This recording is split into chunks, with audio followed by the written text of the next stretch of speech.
Should I try somewhere else? Wait a second. What's this black smoke?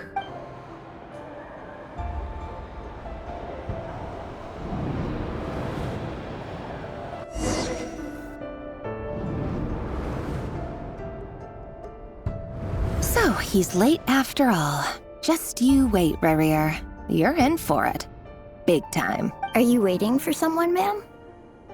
Could I tempt you into buying some flowers? Oh, sure. Pick me out a pretty bunch if you would. Thank you. But I'm afraid none of them are as pretty as you. For someone so young, you sure have a way with words, don't you? I'm only telling the truth. Look me in the eyes. You'll see I'm not lying. May we have a word in private? Who are you? And what do you want? It doesn't matter who I am. Too many of our kind have fallen lately, so I decided to take the risk of reaching out. Not long ago, the Ray here of Solnari led an assault on one of our strongholds. We suffered many casualties, and many who came to our aid lost their lives as well. Sorry, I don't know why you're telling me this. And I don't want to get involved. Wait, hear me out. This time we finally got a clear look at his face and learned his true identity. His name is Rarier, and he claims to be one of the King's guards. What did you say? A cruel irony, isn't it?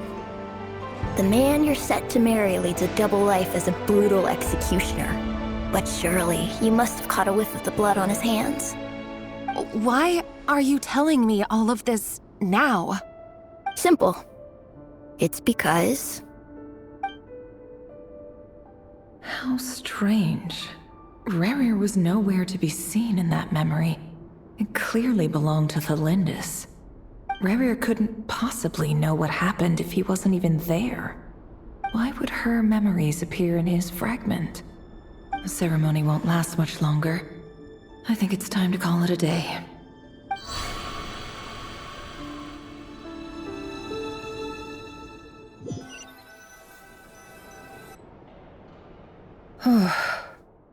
So that was your doing?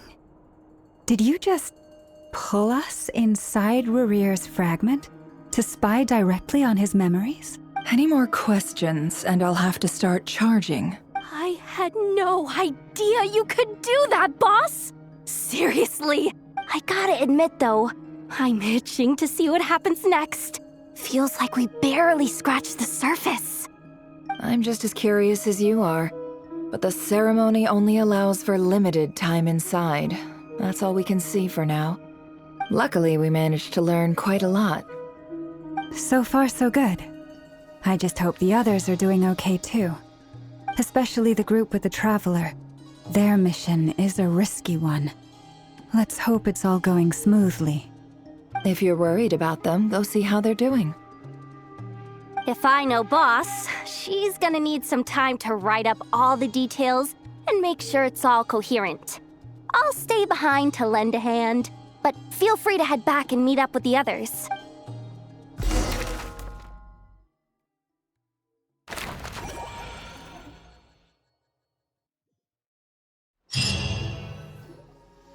Oh, they've been prowling around for nearly 2 days now.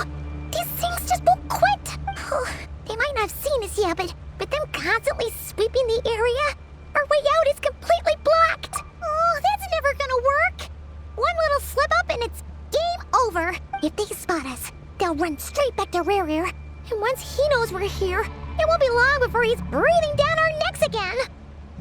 Oh, guess you're right. All right, time to zip it.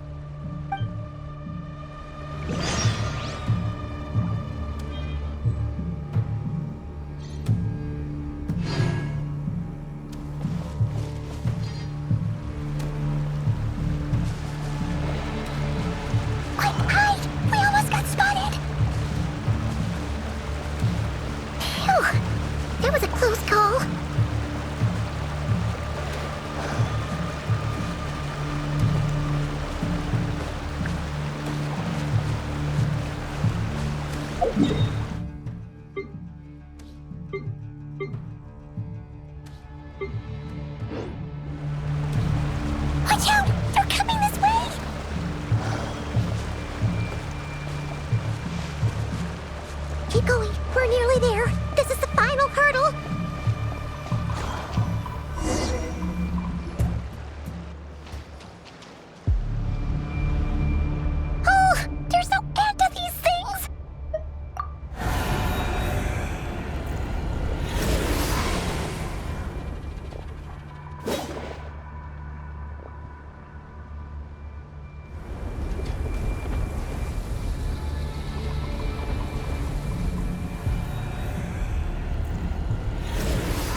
fire.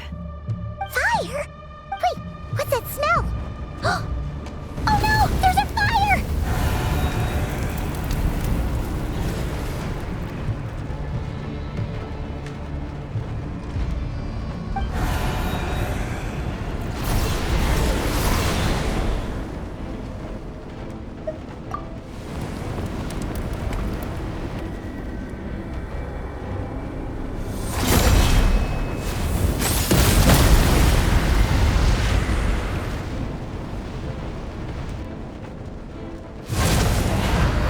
Zandrone was right. You look weak, Columbina. The old you would never have let such lowly creatures bar your way. Word has it that you did something for the Tsaritsa, and that's why you've lost most of your power. Freedom comes at a heavy price, doesn't it? It's Arlecchino! You came! Hello again, Columbina. And greetings, guests of the House of the Hearth. It's been a while, Arlecchino.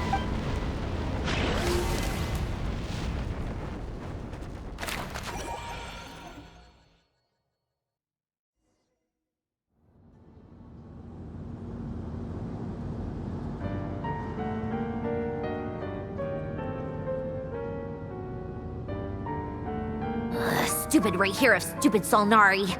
Ugh, whatever. I've got all the data I need. Next time we meet, you're finished.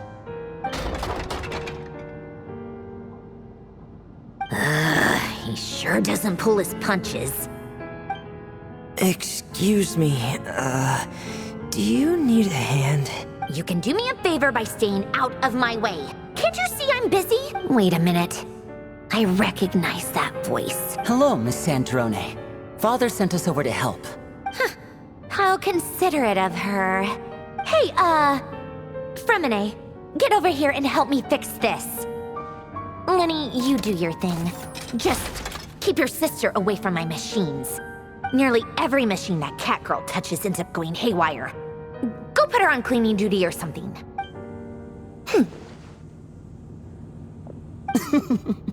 Then let's start downstairs. You've got it. Wait a second. Pretty sure there's still some tea in the cupboard. If you want some, you'll have to make it yourselves.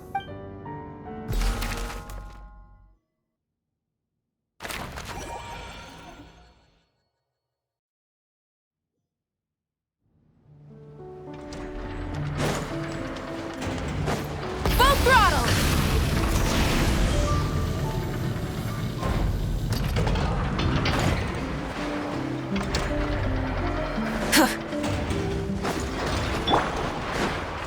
Shined up! Strike a pop! One with the force.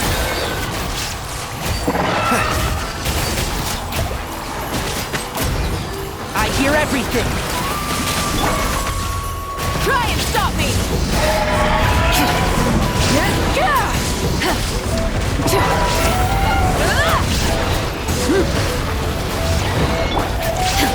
Torn to oblivion!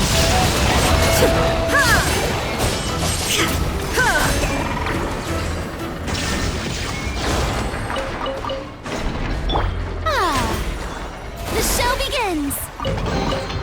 Oh, what a pleasant surprise! Truly an extra slice of joy.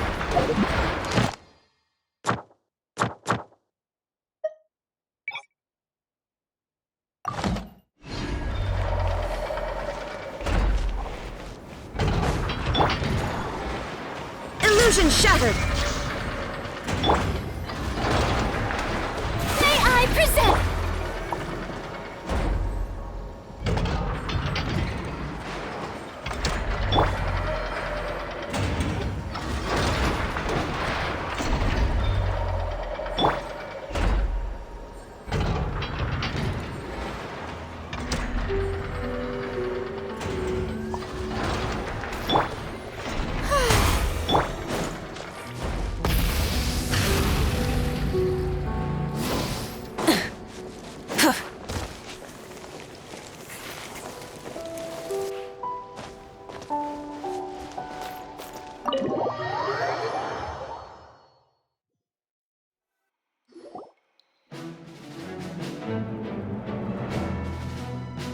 It's a relief to see you all made it back in one piece. Huh? Feels like there's quite a few people missing. Where's Flint's and the others? And what about Nefer? I returned ahead of them. Flint is helping Aino and Anefa to set up the decoys and buy us some time. As for Miss Nefer... Boss is still wrapping things up on her end. She sent us back to fill you all in on the top secret intel we've been gathering. I see. Then let's get right into it. But first, who do we have here? You brought someone else in to help? Greetings. I was invited here to help as a longtime Tea Party companion of Columbina's. You may call me Arlecchino. Surely it can't be. Those eyes. Oh, where have I seen them before? Wait, of course. In those memories we just saw. The only Arlecchino I know is the fourth of the Fatui Harbingers. So either you share a pretty uncommon name, or you're more than just a Tea Party buddy. You are well informed, Grandmaster. A man from Mondstadt living all the way out here in Nodcry, and yet the people and affairs of Snezhnaya seem to hold a special place in your heart. Oh, the feeling's mutual. Sounds like you know all about who I am, too. A Fatui Harbinger. The atmosphere in here just got really tense. Guess we can't just start trusting Fatui Harbingers, even at a time like this. I must admit, though, I'm a little curious. Seeing as the moon goddess no longer belongs to the Fatui, what makes you so willing to put your neck on the line here? Nor does Nodcry belong to Mondstadt, Mr. Varka. Yet still, you're fighting for it all the same. Things don't always have to have a tangible payoff. Sometimes, stopping things from spiraling out of control is a higher priority than chasing the spoils of victory. Of course, I can't say there's nothing in it for me at all. But that's between Columbina and myself. Forgive me. I don't mean to doubt you. It's just that the Fatui really have been the source of many of our troubles. We have our own way of doing things here in Nodcry. But ever since they arrived, the Fatui have treated us with nothing but hostility. I know there's been a lot of bad blood between us in the past. I've done my utmost to avoid friction whenever I could. But sometimes fundamental conflicts of interest simply can't be settled amicably. That's why I'm here solely in a personal capacity. This has nothing to do with the Fatui. As a gesture of good faith, I'll be frank. I can help Columbina track down the iridescent moon's marrow, which will help her restore more of her power. Anyway, what else is on the agenda? Let's begin.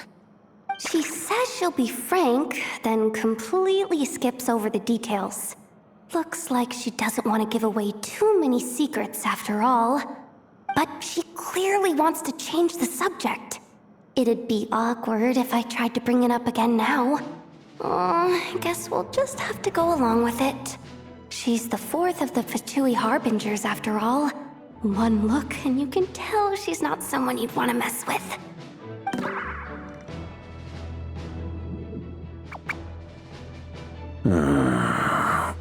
Well, since Miss Arlecchino sounds confident in her ability to handle that, we'll proceed to the next topic. Yehoda, time to share that top secret intel. All right, listen up everyone. First, we now know that Rerir was originally a Conrian secret agent whose primary mission was to hunt down and assassinate the so-called Dregs of the Crimson Moon. The Dregs of the Crimson Moon? In the memories, there was a lot of talk about the Crimson Moon and Eclipse, and a whole bunch of other stuff from the time of Conria. To my knowledge, those were the names of two different Conrian dynasties. Long, long ago, it is said that the people of Conria worshipped the Crimson Moon, drawing a mysterious power from its reflection. But one day, a coup saw the Crimson Moon eclipsed, hence the name of the new dynasty that replaced it, and how it became the new emblem of Conria. Still, long after the Crimson Moon dynasty had fallen, The last ruler of the Eclipse dynasty, the Vinster King, still coveted the secrets it left behind. So, he sent the Rehir of Solnari to secretly hunt down the Crimson Moon's few remaining followers. In those days, Rerir showed no signs of madness. In fact, he was as normal as any other person. Oh, and he had a fiancé, or at least a would-be fiancé, called Tholindis. What's the matter?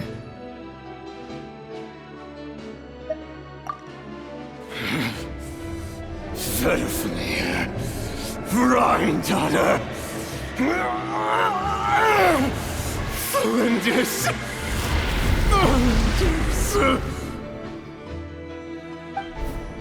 Interesting. Anything else? What about this would-be fiancé of his?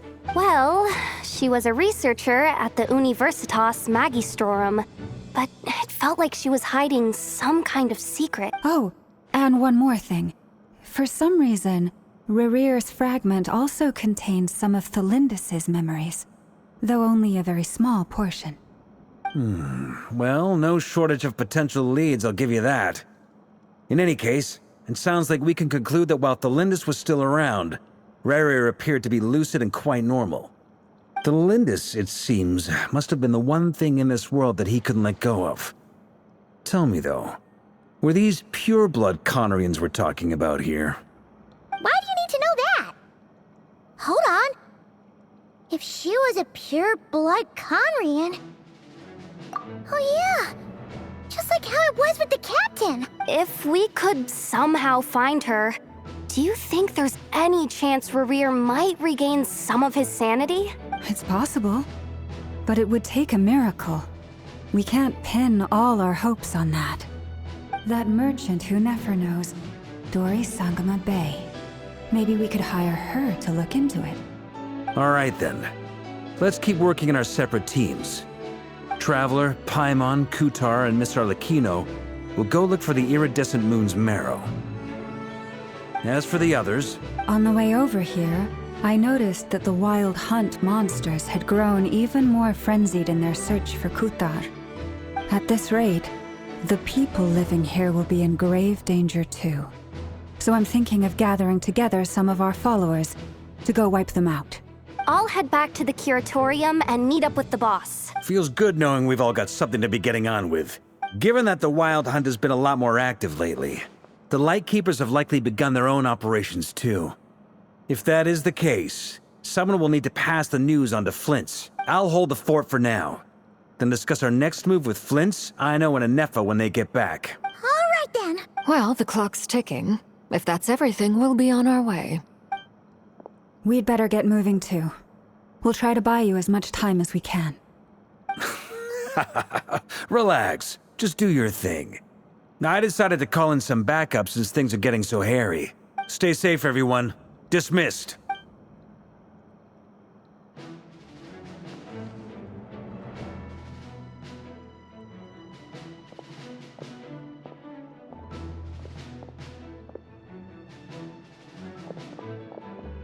We're back. Did we get here a little early? Or a little late? A tad late. The others have already set off. To summarize, our resident moon goddess has found us a new ally, and Boss Nefer has uncovered some promising info. Everything going smoothly on your end? Not great. I don't know how long we can stall them for. The decoys are getting taken out way faster than we imagined. I'm gonna make some more later, but I need a timeout first. I'm so tired right now. Oh, right! Inefa, could you fill in Uncle Varka on what we just discussed with Flint's? Sure. Uncle Varka, you previously told us about how when you went to investigate a source of the Wild Hunt in Amsvartnir, you discovered that it was just a diversion. But according to Flint's intel, several outbreaks of the Wild Hunt had already occurred in Notcry in the period leading up to that. That was before Rerir had regained his body, when he was far from regaining his full strength. In other words, in theory at least, he still lacked the means to act in two places at once. Flint's, with everything that's been happening, the Lightkeepers across Notcry are rallying to fight back against the Wild Hunt. They're gonna need your help. I know, I'm sure you're capable of coming up with something far more effective than decoys. But for now, you should stay here and get some rest. And Effa and I will head back over to Amsfartnir to see if there's anything I missed. I told you Uncle Varka would say that, didn't I? A deal's a deal. Not a word about my snack intake for the next week. Database updated. Reliability of Aino's predictions increased. What does that mean? They were betting on how you'd respond after hearing their intel. It's the obvious choice, isn't it? That's hardly worth betting on. We already decided that Anefa should go investigate the situation over at Amsfartnir on her own. You might as well stay here and keep watch. Someone needs to hang back and oversee our strategy meetings. And besides, you still haven't fully recovered from ambushing Rerir. So I've ended up with the easiest assignment. Well, I appreciate it, everyone. See you when you get back.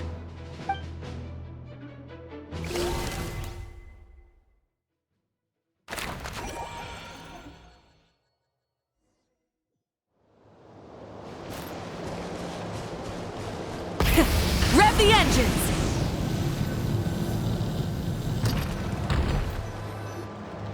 Here, this will serve as a good spot to cross over. Arlecchino, hold up a second.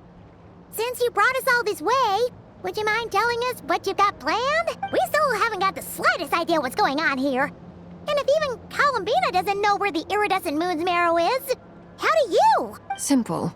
Because I am an inheritor of the royal bloodline of the Crimson Moon. And one of the last surviving embers of the Two Worlds' flames. Huh? Are you serious? As in, you're a descendant of that Crimson Moon dynasty we were just talking about? The one from ancient Conria? Your surprise is understandable. I was also taken aback when I first learned of it. But the more I thought about it, the more I realized the signs had been there all along. When I was young, I discovered I could wield a very special kind of fire. It coursed like blood through my veins and smoldered away inside my nerves. What's more, whenever I experienced strong bursts of emotion or drew too deeply on this power, it was like some kind of presence within the fire would begin to gnaw away at me, consuming me from the inside out. Exactly. That is why my hands are like this too. At first, I saw it only as a curse, but once I became a harbinger, the jester apprised me of the truth. Together with my own investigations over the past few years, there are several things that I have gradually come to understand. For instance, take the so-called Crimson Moon. In truth, it is nothing more than the shattered remnants of the iridescent moon, fused with the abyss to prolong its lifespan. Since this blood flame was bestowed upon me by the Crimson Moon, it is a fusion of the iridescent moon's former power and the corruption of the abyss. You all understand the nature of the abyss well enough. I draw upon its power, and in return, it hungers for my soul. This strange blackness is the mark of corruption it has left behind. If I recall correctly, you once told me that if the corruption ever made it to your heart, you'd become a completely different person. Yes, and that's the reason I'm always careful not to push my power too far. It's essentially a never-ending tug of war. Whew. Sounds intense. Anyway, the rest of my story can wait. Is there anything else about the Crimson Moon or the Iridescent Moon that you're unclear about? Paimon has a question. So, the Crimson Moon that the Carians used to worship was actually the Iridescent Moon, right? Which was one of the three Moon Sisters. Does that mean that the Carians were to the Crimson Moon as the Frost Moon Scions are to the Frost Moon? So much of that history has been lost. We have no way of knowing exactly what they were like. But I would suspect that the Conrians weren't as devout in their moon worship as it might appear. The iridescent moon's remains simply served as their link to the abyss. Later on, perhaps someone discovered a way to make direct contact with the abyss. Or maybe there was some kind of ideological divide. Either way, a dissenting faction staged a coup and drove out the royal heirs of the Crimson Moon dynasty. Still, Even with the dark sun looming high overhead, the crimson moon's glow never truly faded. If you want living proof, it's standing right before you. The first time we met, I sensed something familiar in your presence. When I looked at you, I felt I could see that mysterious red moon in the corner of my eye. In your flames, I saw its broken image, surrounded by a strange black aura. Well, I appreciate that you kept it to yourself. Much about the Crimson Moon is still a mystery, and I'd prefer not to end up as the object of an insane research project. Anyway, time is against us here, so if there's any other questions, they'll have to wait. I just want to make sure I've got one thing straight. In her letter, Sandrone mentioned that since you are unable to contain the iridescent moon's marrow yourself, you intend to leave it in my custody, correct? That's right. For now, it's the only way I can pay you back for your help. The iridescent moon is already part of who you are, so with its marrow in your possession, you'll be even more powerful than before. Deal. Then let's get started. Get what started? What does this place have to do with the Crimson Moon? When I first became a Harbinger, the Jester gave me a book called Parenheri, also known as Leobranto Inamorato. You should be able to buy a copy next time you're in Fontaine. It's a love story set in the Crimson Moon era, but setting aside the tangled romances of its characters, it also records a few interesting details.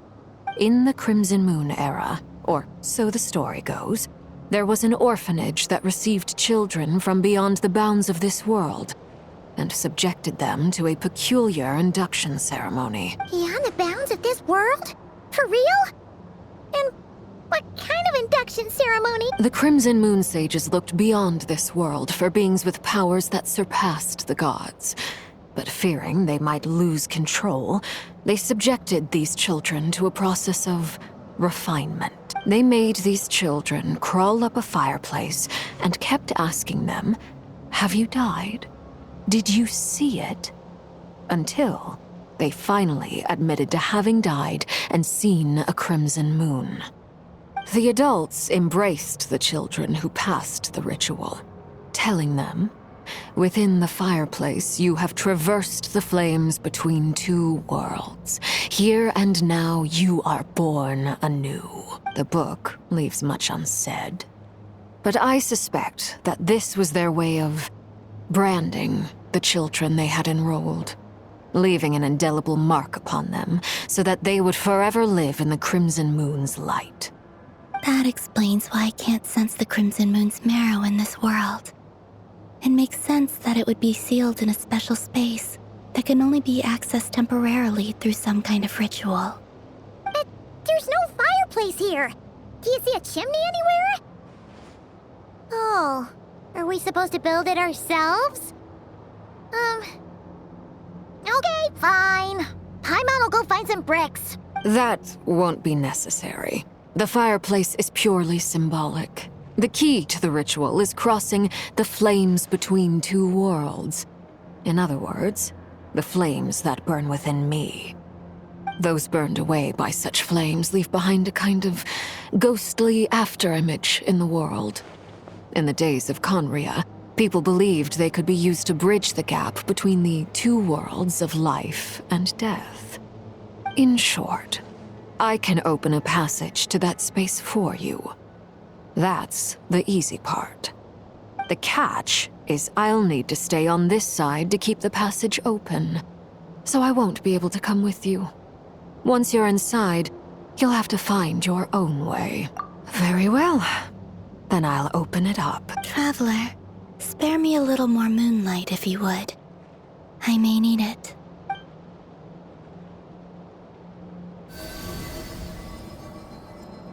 Thank you. I feel like I've recovered some of my strength now. It should be enough to move us across short distances and confront whatever dangers might await.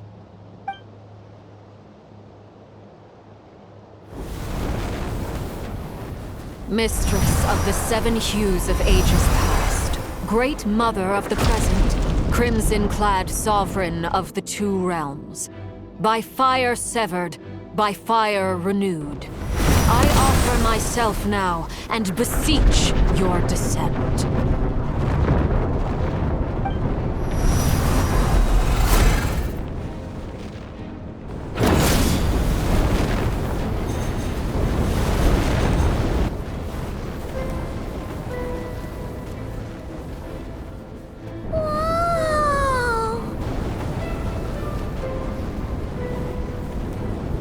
One word of advice as you're crossing over. No matter what voices you hear, do not answer. Got it! I sense a sinister gloom inside, but also the familiar light of the moon. I feel that I am about to meet an old friend who has changed beyond all recognition. All right, let's go.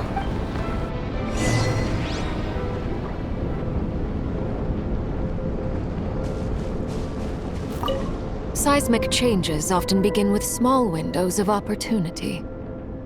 This could be your window.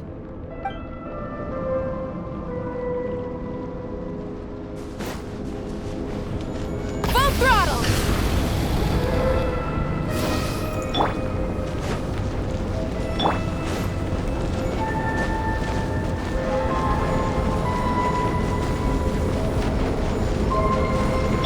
Shine down!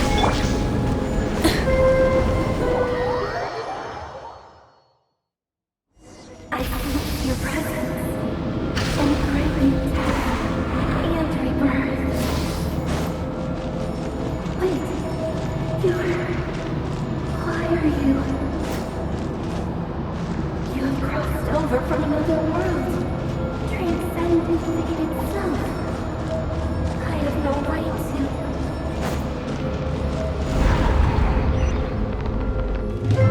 Hey! Look up at the sky! A red moon! This must be the spot, right? Is that the abyss? It's practically filled the entire place. What now? What a tragic sight. Fragments of your broken body, seized by the abyss and hung up aloft like mummified remains. Iridescent moon, was this truly what you wished for? Careful! There's something spooky about this place. Feels like something is lurking in the fog. Haimon's right behind you. Whatever you do, don't run off without her.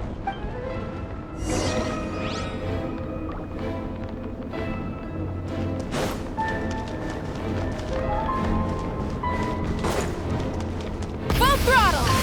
By the way, Kalamina, didn't you tell us that the iridescent moon had shattered into pieces? The moon up there looks pretty whole, Paimon. How is that possible?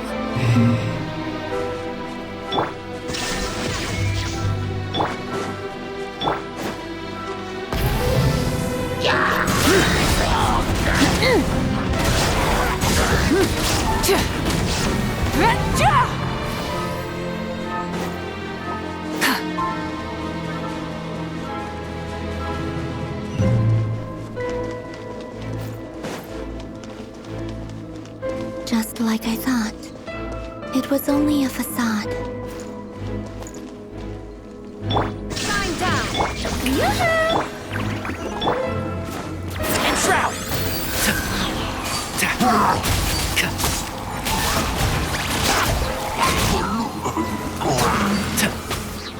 Who do you think you are?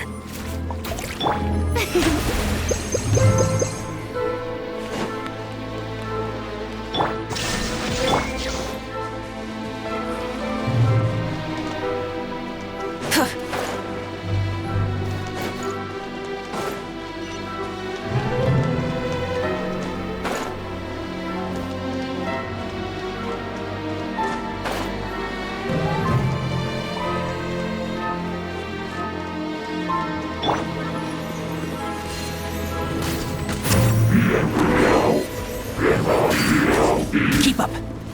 Illusion shattered! Try and stop me! Ugh! Wrath from the sky!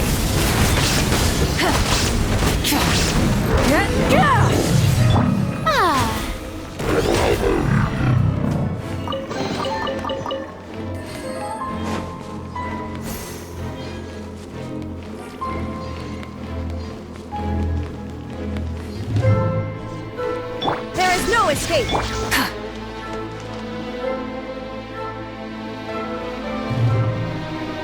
Huh? Huh? For real? That's way too high! There's no way we'll be able to reach it! No. I'm not sensing anything up there. It's coming from under the mountain. Let's see. Ah! There's some kind of weird shadow over the water! Wait, see that? Looks like a mechanism of some sort. Let's check it out! Rev the engines!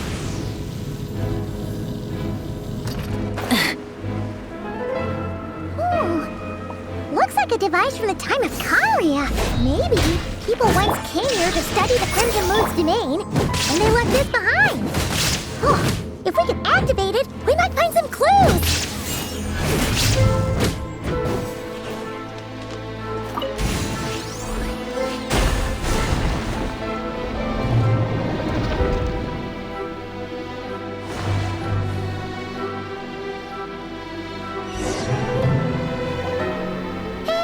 Look at that!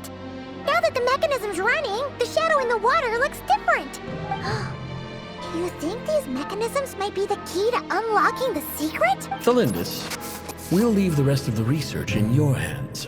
We'll be heading back now. I hope this isn't ruining date night. Ugh. Mind your own business. Just leave me some snacks on the table. Thelindis? Is that Rare's girlfriend? Oh yeah! So, do you think she was studying this strange space all along? The Abyss has made this space extremely unstable. Maybe that's why some of the things she said and did were preserved here. Like echoes. Or after images. Whenever I see this view, it takes me back to a poem from my childhood. Waning moon, oh lifeless damsel, weeping on the mountain crest. Mourning still in wistful tone, her fragile soul now laid to rest. For me, of all people, to be here investigating the mysteries of the Crimson Moon space. Is it a coincidence? Or something more?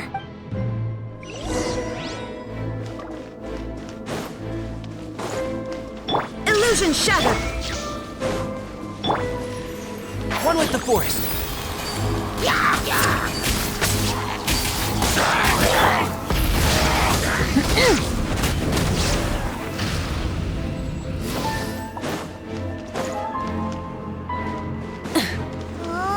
Looks like the Abyss has messed up this mechanism.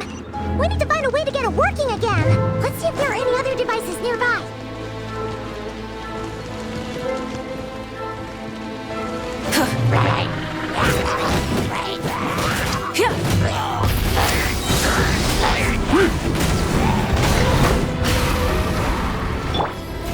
How brilliant! Shine down! Keep up.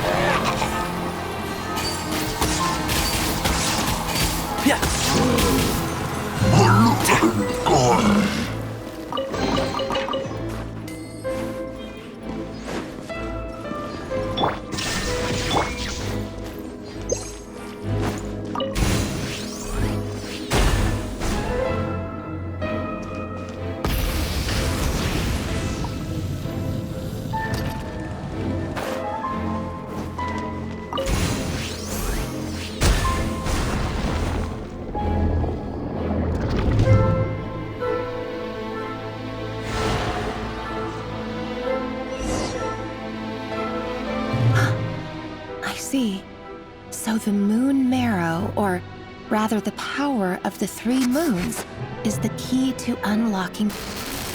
If it really does exist, then maybe this madness can finally be put to an end.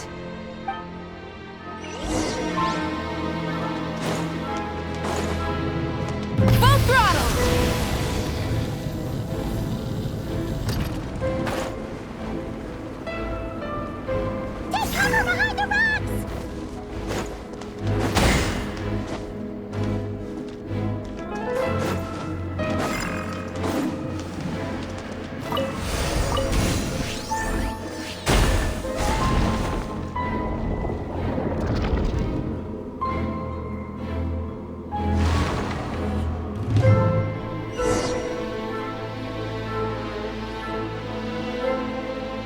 With the Abyss inhibitors in place, I should be able to access the chamber with the Moon Marrow.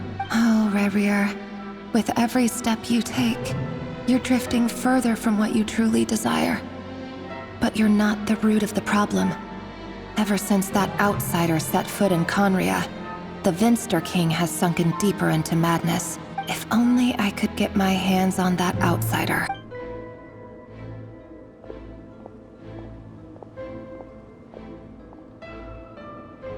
Hey look! The moon's reflection is back to normal! Belindis' voice mentioned a chamber with the Moon Marrow. It must be. For within it, I sense the fragile aura of a dying soul. Then there's no time to lose! Let's go! There is no escape! Rev the engines!